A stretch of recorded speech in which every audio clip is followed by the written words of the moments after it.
जय हिंद दोस्तों, आपका स्वागत है Chandramohan Mehra struggle boy blog में। थंबनेल देखकर आपको पता चल ही गया होगा कि हम इस वीडियो में किस टॉपिक पर बात करने वाले हैं।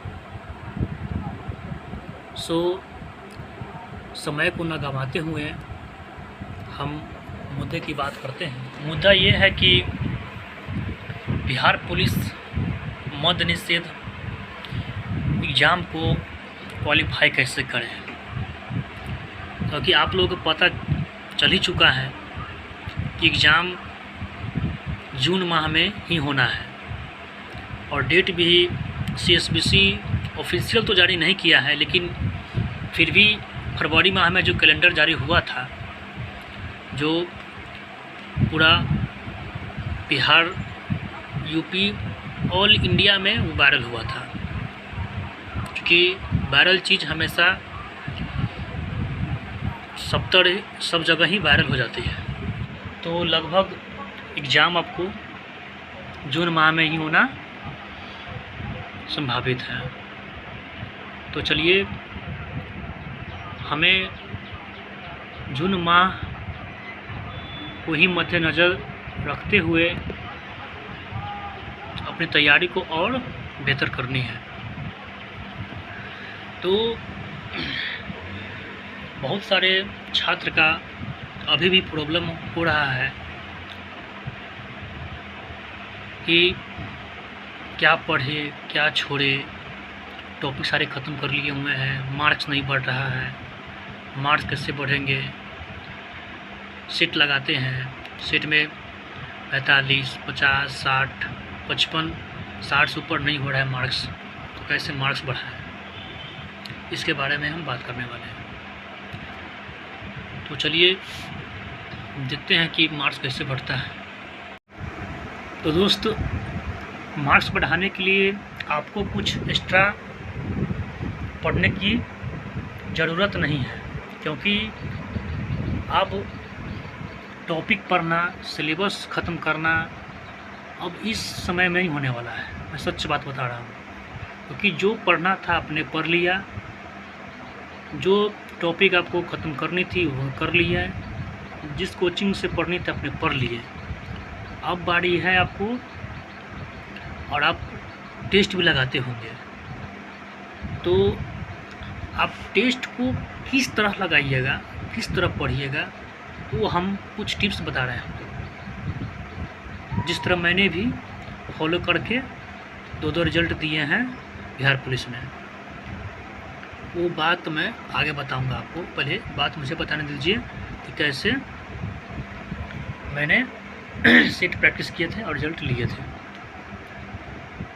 तो दोस्त, बहुत सारे बच्चे ये गलती करते हैं कि वो सिर्फ सेट लगाते हैं। सेट लगा लिए, जो भी मार्क्स आया उसको देख लिए, जो रॉन्ग हुआ उसको याद कर लिए और आगे बढ़ गए, फिर दूसरा सेट लगाने चल गए। तो दोस्त, ऐसे नहीं करना है। यही गलती सारे स्टूडेंट कर रहे हैं, जो उसको रिजल्ट से वंचित कर देता है और उसका रिजल्ट नहीं होता है। क्योंकि एक डिसिप्लिन स्ट्रेटजी होती है सेट की। डिसिप्लिन स्ट्रेटजी का मतलब हुआ कि आपको सेट का तरीका आपको पता नहीं लगाने का। सेट तरीका यह है कि अगर आपने सारे टॉपिक, हर एक सिलेबस को कवर कर चुके हैं, पढ़ चुके हैं, तो आप सेट लगाने जाते हैं तो सेट लगाइए। अगर आपने प्रथम सेट लगाया और आपके नंबर आ गए 60 नंबर, तो आप खुश हो गए। फिर कल दूसरी बार टेस्ट लगाएं, फिर आपके नंबर 60 से कुछ प्लस हुए और आप फिर खुश हो गए। और यही काम आप बार बार करते आ रहे हैं। और फिर होता है कब क्या, फिर आपके कम मार्क्स आ जाते हैं, 55-50 पर चलाते हैं, तो आप होपलेस हो जाते हैं। ऐसा क्यों हो रहा है? क्योंकि आपने सेट का मूल्यांकन ही नहीं किया। आपने सेट तो लगाया, लेकिन आपने सेट का मूल्यांकन ही नहीं किया। तो आपको इसी गलती से बचना है। सेट प्रॉपर व्यू में लगाने का मतलब है कि आप सेट लगा रहे हैं तो आपके जितने मार्क्स आए, मान लीजिए कि आपने 60 प्रश्न 100 क्वेश्चन में से किए हैं और 40 गलती किए हैं, तो आप देखिए कि उस 60 प्रश्न में से आपको जो आसान वाला प्रश्न था वो आपने कितना सही किया, और 40 जो गलती किए उसमें देखिए कि आपको जो प्रश्न आ रहे थे उसने वो प्रश्न तो आपने गलती तो नहीं किया। अगर वो प्रश्न गलती कर रहे हैं इसका मतलब आप सेट को अच्छे तरह से नहीं बना रहे हैं। सेट को अच्छे तरह से बनाने का मतलब होता है कि आपको जो प्रश्न आ रहा है वो गलती नहीं होनी चाहिए। अगर वो गलती और कर रहे हैं आप तो समझ लीजिए कि आप सेट को प्रॉपर व्यू में नहीं लगा रहे हैं। तो सेट को प्रॉपर व्यू में लगाने का मतलब है कि आप 1 से 100 तक जो प्रश्न बना रहे हैं उसमें से जो आपको प्रश्न, जो आप हमेशा प्रश्न को जानते हैं और वो गलती कर दे रहे हैं तो आप अच्छे तरह से नहीं सेट लगा रहे हैं। सेट को लगाने के लिए आप प्रश्न आ रहा है उसमें गलती कभी नहीं होनी चाहिए। और ये कब होगा? जब आप सेट लगा लेते हैं और आंसर मिला लेते हैं, और आंसर मिलाने के बाद आपको जितने मार्क्स सही हुए और जितने मार्क्स गलती में गए, यानी जितने प्रश्न आपको सही हुए और जितने गलती हुए, मान लीजिए आपने सेट लगाया उसमें से आपको 60 नंबर या 65 नंबर सही हुए और 35 या 40 नंबर आपको गलती हुए, तो उस 35 और 40 नंबर के जो प्रश्न जो गलती हुए हैं उसको आपको एक कॉपी में नोट डाउन करना है, और नोट डाउन करने के बाद देखना है कि उस 35 या 40 प्रश्न जो गलती हुए हैं उस प्रश्न में मुझे कौन से प्रश्न आते थे जो मैंने गलती कर दिया, और कौन से प्रश्न जो नहीं जानते थे वो गलती हुआ। तो जो प्रश्न मैं जानता था उसको भी गलती होने के बाद अगर मैंने नहीं बना पाया तो उसको भी नोट करना है, और जो नहीं जानते थे वो भी नोट डाउन करना है। तो जो जानते थे जिस प्रश्न को, उस प्रश्न के टॉपिक को हमें नहीं पढ़ना है, और जो प्रश्न नहीं जानते थे और गलती हो गया है उस प्रश्न को देखना है कि किस सब्जेक्ट से गलती हुए हैं और किस टॉपिक से गलती हुए हैं। सिर्फ उसी टॉपिक को और उसी सब्जेक्ट को पढ़ना है, रिवीजन करना है। बाकी बात अगर हल्के प्रश्न गलती हो रहे हैं तो उसको हमें उसी न जो जानते हैं प्रश्न उसी के साथ एक कॉपी में लिख लेना है और उसको रिवीजन करना है, और यही प्रक्रिया हमें प्रत्येक सेट में करनी है।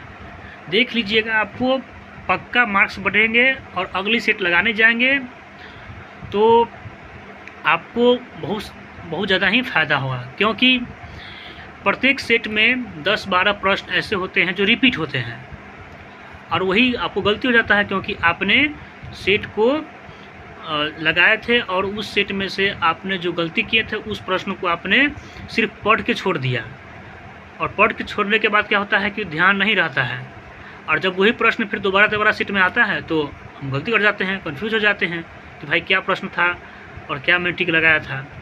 इसलिए इसी गलती से बचने के लिए आपको एक कॉपी में नोटबुक बनाना है अलग से रिवीजन वाली, उसमें टॉपिक डाल देना है कि सेट रिवीजन, मतलब जो प्रश्न आपने गलती किए होंगे जिस सब्जेक्ट से, जिस टॉपिक से, वो आपके नोट डाउन रहेगा उसमें, और वो आपने देखे होंगे और रिवीजन किए होंगे और रिवीजन करके गए होंगे, तो पक्का आपके अगली बार जो ही प्रश्न आएंगे तो आपको न कन्फ्यूज रहेगा और नहीं कोई सस्पेंशन रहेगा, आप अच्छा से टेकल कर जाएंगे।